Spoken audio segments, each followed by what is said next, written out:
Bonjour, merci d'être ici. Je m'appelle Fanny Poirier, je suis étudiante en sciences politiques, en analyse politique à l'UQAM. Je suis membre de l'AC et aussi membre plutôt active là, dans les comités Printemps 2015, dont vous avez peut-être entendu parler. C'est des comités militants qui visent vers une mobilisation citoyenne ce printemps contre les mesures d'austérité et l'exploitation des hydrocarbures qu'on considère relever d'une même dynamique politique, idéologique, qui n'est pas nécessaire, mais aussi destructive.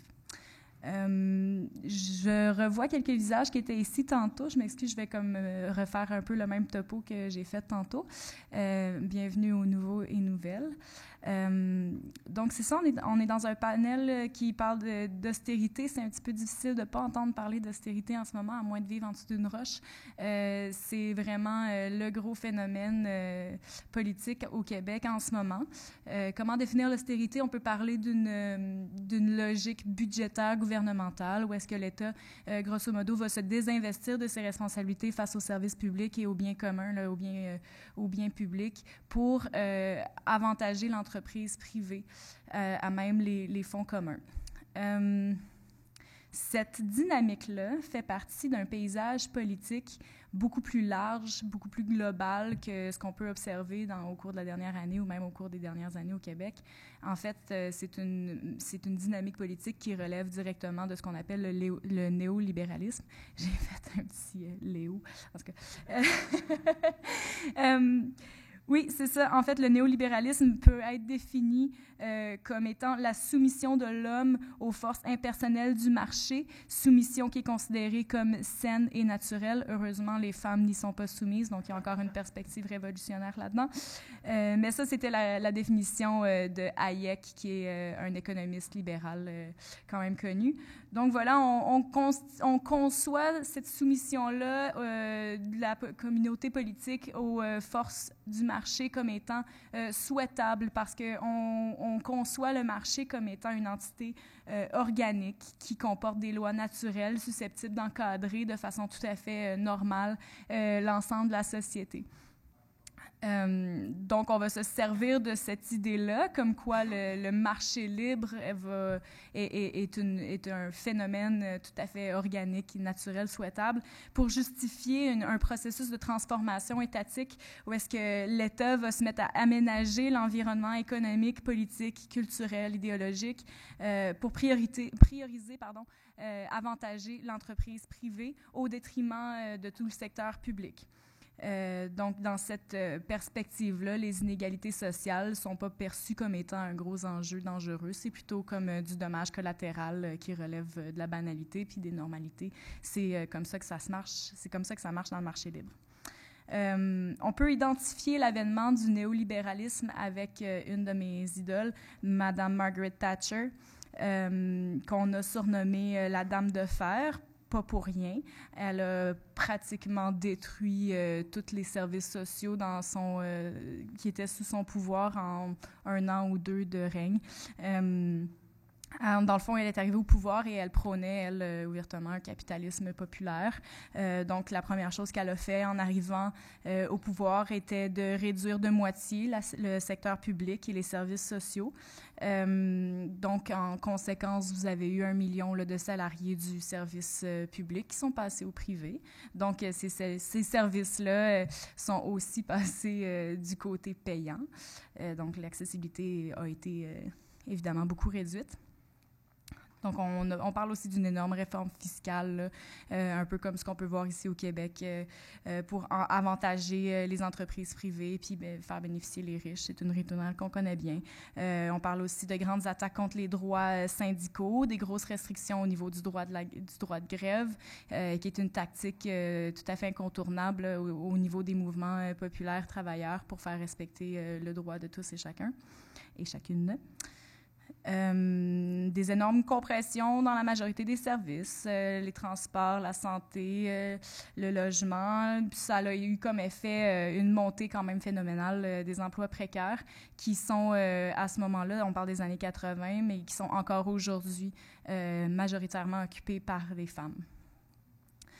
Donc, c'est ça, on parle de néolibéralisme. C'est un courant idéologique là, qui va affecter autant la politique, l'économie, la philosophie, puis qui se retrouve au sein du gouvernement sous la forme d'un agenda facilement identifiable.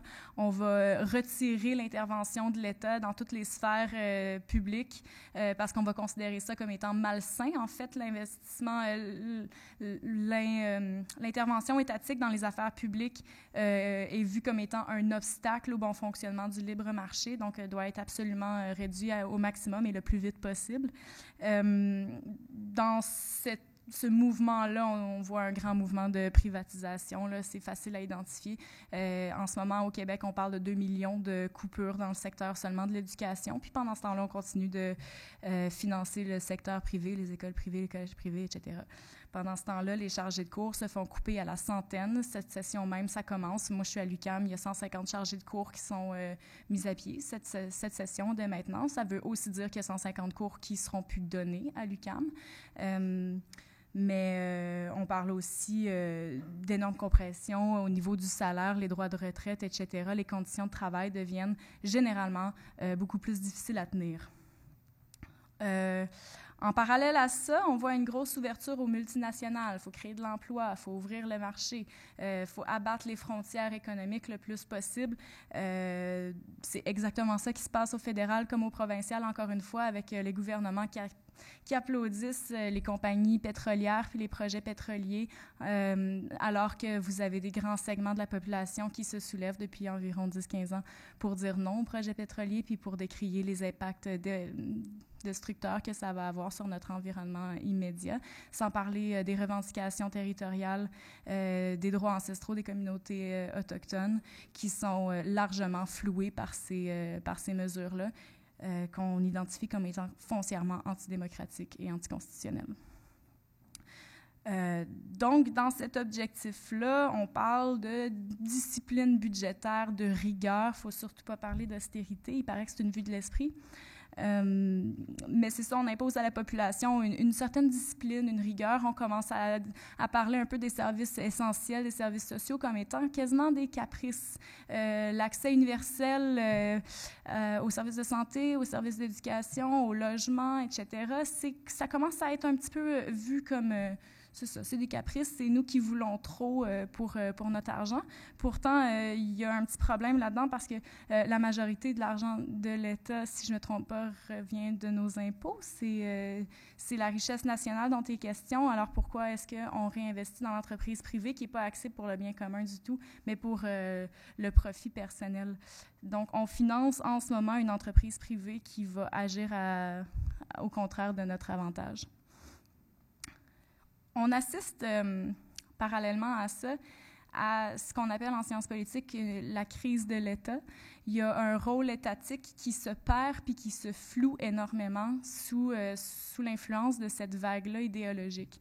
Historiquement, on a vu une progression du rôle de l'État qu'on a vu comme des débouchés à travers les différents mouvements sociaux et les luttes populaires qui ont amené à ce qu'on appelle l'État-providence. Donc, au début de la conception de l'État, on a vu arriver un État qu'on appelait un État gendarme qui s'assurait grosso modo seulement de s'occuper de la défense nationale puis de s'arranger pour ne pas se faire envahir par un autre pays. Puis progressivement, on est arrivé à ce qu'on appelle l'État-providence, où est-ce que le rôle de l'État s'agrandit beaucoup plus et va inclure le fait d'être garant du trésor national, de la richesse nationale, où est-ce qu'il va aller percevoir des impôts au sein de la population, mais aussi se transformer comme agent commerçant. L'État fait maintenant du commerce aussi. Puis en échange de notre vote pour une élite dirigeante, on s'attend à des services.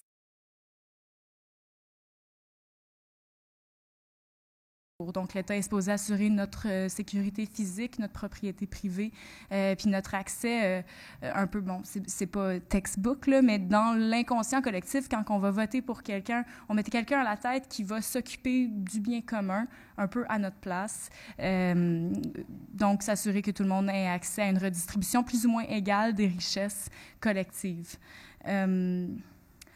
On est en train d'assister à un revirement de situation où est-ce que le rôle de l'État est vraiment plus la même chose. Les priorités sont en train de glisser.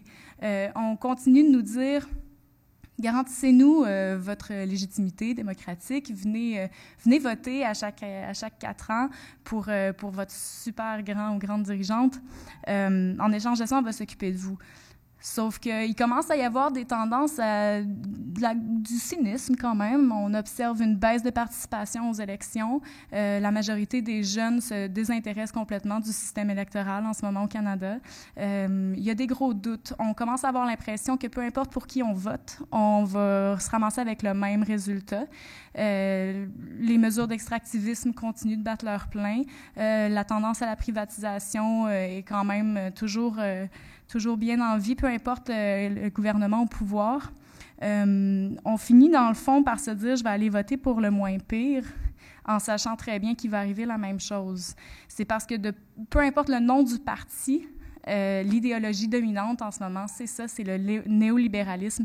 C'est l'avantage aux classes dirigeantes, c'est l'avantage à l'entreprise privée au détriment de la communauté collective. On peut peut-être parler à ce moment-là d'une crise de la démocratie, parce que moi, j'ai jamais voté pour les lobbies, puis j'ai jamais voté pour les compagnies pétrolières qui vont mettre en grand danger mes conditions de survie en tant qu'humaine pour les prochaines générations. Les recherches scientifiques qui sont encore assez financées pour voir le jour insistent sur le fait que le pétrole doit absolument rester en dessous de la terre si on veut éviter une crise humanitaire d'envergure. Puis là, je parle pas de dans 40, 50 ans, là, on parle dans les 10 prochaines années. On assiste à des fuites de pétrole partout sur le territoire en ce moment, sur une base quasiment quotidienne. On n'entend pas parler. En fait, ce qu'on entend parler, c'est que ça continue de forer partout, puis on commence à produire du pétrole selon la presse au Québec. C'est la grande avancée économique de l'heure. On peut identifier une espèce de pensée magique là-dedans, parce que d'un côté, depuis les années 80, il y a une grosse tendance à l'appauvrissement massif de la masse de la population, puis on a une petite tendance après à présenter des solutions miracles. C'est pas grave, on a trouvé du pétrole, continuez de rusher tout le monde. Nous autres, on va vous fournir de l'emploi. C'est mensonger. Les emplois, les perspectives d'emploi au Québec avec les projets pétroliers en ce moment, il n'y en a pas plus que 300-400 emplois là, à court moyen terme qui vont se créer en échange d'un désastre économique. Un désastre économique, oui, parce que cet argent-là ne reviendra pas nécessairement à la population, mais un désastre environnemental, surtout qui sera très difficilement récupérable une fois que les projets vont être arrivés à aboutissement. Je ne sais pas si vous êtes au courant là, d'un peu c'est quoi qui se passe avec TransCanada puis le projet de la ligne 9. Ça va partir d'un bout à l'autre du Canada pour faire transférer des millions et des millions de barils par jour à travers le sol canadien. C'est des techniques qui sont critiquées de toutes parts parce que très dangereuses et mauvaises pour la santé humaine, animale, végétale. C'est pour ça qu'on parle d'une perspective de lutte vraiment large à partir de ce printemps. Il y a de plus en plus de liens qui sont en train de se tisser entre les mouvements étudiants, les mouvements syndicaux et les groupes populaires parce qu'on a l'impression devant l'urgence qu'on se fait attaquer de toutes parts, puis c'est l'ensemble de la société qui est mise à mal. Donc, dans les milieux militants, il se parle de plus en plus d'une nécessité d'alliance puis de front commun contre des politiques qui sont vraiment largement dévastatrices. En ce moment, concrètement, le milieu étudiant est en train de se mobiliser à travers le Québec. Les comités Printemps 2015 sont présentement en tournée à travers le territoire pour parler d'une grève générale à partir du 21 mars. C'est des choses qui, évidemment, vont se décider dans chacune des associations, mais il y a vraiment un appel de grève générale qui est lancé. La campagne de mobilisation est en marche. On espère, en fait, en déclenchant une grève générale dans le milieu étudiant à partir du 21 mars, venir servir d'appui dans le rapport de force avec le gouvernement de façon vraiment importante, parce que la fin des conventions collectives arrive à la fin mars, puis là, on va assister à une espèce de brèche dans le Code du travail où est-ce que les syndiqués vont avoir le droit légalement de faire la grève. C'est un droit qui est strictement encadré, puis qu'il est très dangereux de dépasser, parce que à ce moment-là, les syndiqués, les travailleurs, les travailleuses font face à de la répression juridique, la perte d'ancienneté de leur emploi, des baisses de salaire, etc. C'est des conséquences qui sont vraiment très larges. et dont le corps étudiant n'est pas menacé. Il est là notre aspect stratégique important, c'est le fait qu'en tant que corps social cohésif, donc qui appartenons aux mêmes structures politiques, on a cet impact-là, nous, de ne pas être assujettis à un code qui entrave notre droit de grève. On est le seul corps social au Québec en ce moment, puis possiblement au Canada, qui est susceptible de déclencher des grèves générales à saveur solidaire, politique, d'envergure.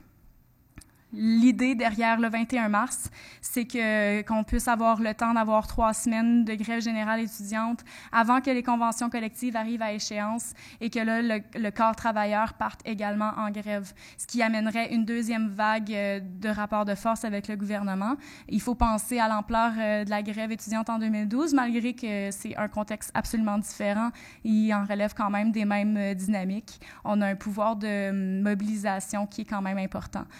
Donc, à partir du moment où la classe étudiante est dans la rue, moi, je suis convaincue que le gouvernement commence à se ronger un peu les ongles. Puis s'il fallait que le gouvernement se retrouve face à un mouvement de grève syndical, populaire et étudiant, il va peut-être falloir qu'il ravale un peu de son arrogance puis qu'il pense à